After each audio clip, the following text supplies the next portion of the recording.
Reclaiming Catholic Intimacy, formerly Charting Toward Intimacy, covers mature topics. Listener discretion is advised. Ellen, you've said that it's inappropriate to seek out arousal outside of the context of the sexual act. And that is completely true. Sexual arousal is designed for the sexual act. It's designed to actually prepare the bodies physically for intercourse. And so it doesn't make any sense to seek out sexual arousal outside of the context of planning to have sex.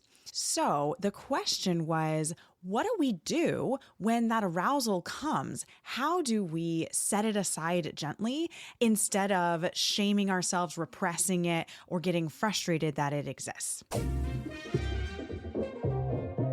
Welcome to Reclaiming Catholic Intimacy, the podcast for Catholic women that helps you improve your sex life, strengthen your marriage, and embrace God's design for love. My name is Ellen Holloway, and let's talk about this question. So this is coming from a place of probably a lot of purity culture and prior to marriage, repressing a lot of sexual arousal and sexual urges. One of the biggest things to recognize here is that the sexual arousal that happens is not sinful. There is no sin in sexual arousal. Sexual arousal is very good. The only time that we have a problem is if we inappropriately follow sexual arousal outside of its proper context.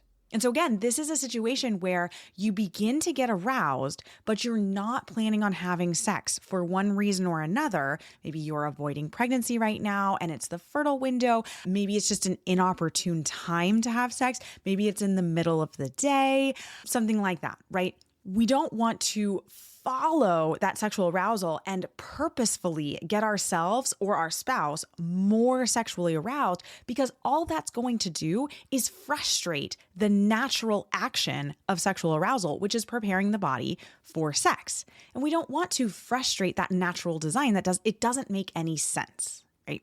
So how do we, when we feel that sexual arousal, how do we gently say, oh, now's not a great time, let's set it aside, instead of squashing it down? So let me give you a little visual here that's going to help you with this.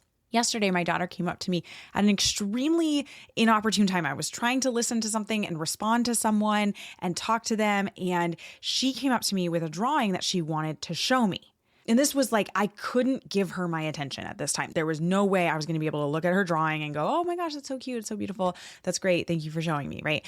There was no way of doing that. Now, she came up to me. One thing that I could have done here is because again, let's remember, this was a really inopportune time for her to come to me. I could not look at her drawing at this time and comment on it. So she could have come up to me and I could have taken the piece of paper from her hands, crumpled it up and thrown it in the trash can. Because it wasn't an appropriate time. I couldn't respond to it at that point, right? No, that's probably the worst thing I could have done, right? The other option, which is in fact what I did, was I looked at her and said, this isn't a great time. Can you show me in a few minutes? That's it. It was not a big deal. She wasn't upset. She was like, oh, okay. She saw that I was a little busy. I was so gentle with her. I was not frustrated with her or annoyed or used a harsh tone. I said, hey, not right now. Show me in a little bit. When we are like squashing and suppressing sexual arousal when it shows up at an inopportune time, that is the same as taking your daughter's beautiful little drawing that she did, crumpling it up and throwing it in the trash. You're doing that to yourself. You are taking your own beautiful inner child's drawing and crumpling it up and throwing it in the trash. That drawing is good. There's no reason it needs to be in the trash. Your arousal is good. There's no reason it needs to be in the trash. But it's not the right time, and that's okay. There is no problem with the fact that it's not the right time. We simply need to recognize that arousal is happening and say, oh, we're not going to do that right now. We're going to come back to it.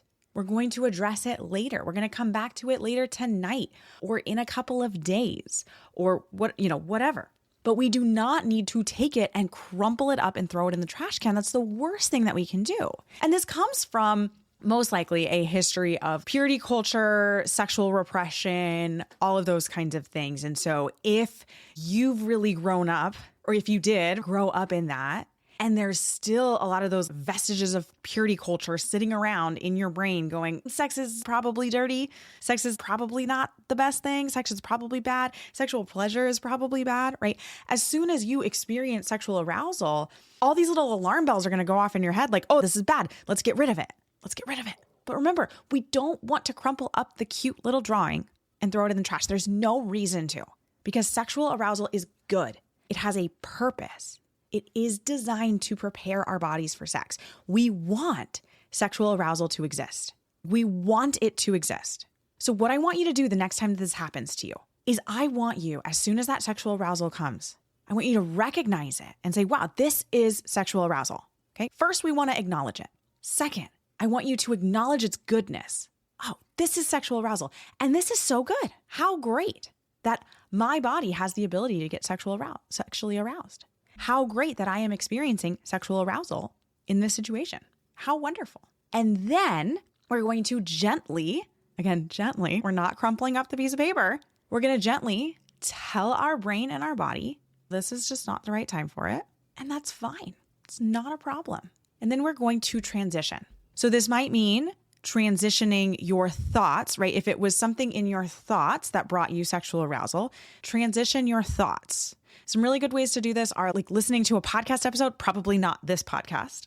That probably wouldn't help if you're in one of these situations, but listening to a favorite podcast, listening to music, or changing your activity into, you could start reading a book, you could start doing a chore or something like that, but just really shifting your brain power into something else. And then if it was something physical that brought arousal, so let's say that you're getting a massage from your husband, or you guys are kissing and making out a little bit and you start feeling that sexual arousal, then again, we're going to recognize the arousal. We're going to recognize that it's good. We're going to affirm that it's good. We're going to say, oh, this is not the right time. And we're going to transition activities. We're going to get up from the couch and do something else, make a cup of tea, play a board game, talk about something else, turn a movie on, anything, just go to bed. It could be any number of things. But all of this is done with zero shame, zero frustration toward yourself. There is no reason to be upset that you got aroused outside of a proper context. That's a good thing. And then just to close out this episode, the last thing, the third option that you can do, right? We can transition our thoughts. We can transition our activity. The third option is that you could transition into having sex. You could follow that arousal into a full sexual act. But of course, if you're in a time where you've discerned to avoid pregnancy, you're going to want to have a discussion about that instead of just pushing through without saying anything. But you absolutely can follow that sexual arousal, even if it maybe doesn't feel like the perfect opportune moment. Maybe there's a way to transition it into sex, and how wonderful and how great. That's a really good thing. So that's always your third option. And maybe that should have been the first option. It's always an option to just follow that sexual arousal into having sex with your husband, because what a great thing. What a beautiful thing. That brings God's glory. Sex is wonderful. Thanks so much for listening. If you have ever gotten any value from this podcast, could you do me a favor really quick? Go into the podcast app that you are listening in, and if it gives you an option to rate and review, please rate and review this podcast. It helps us so much in reaching new listeners and spreading the word about this podcast. Thanks so much for listening.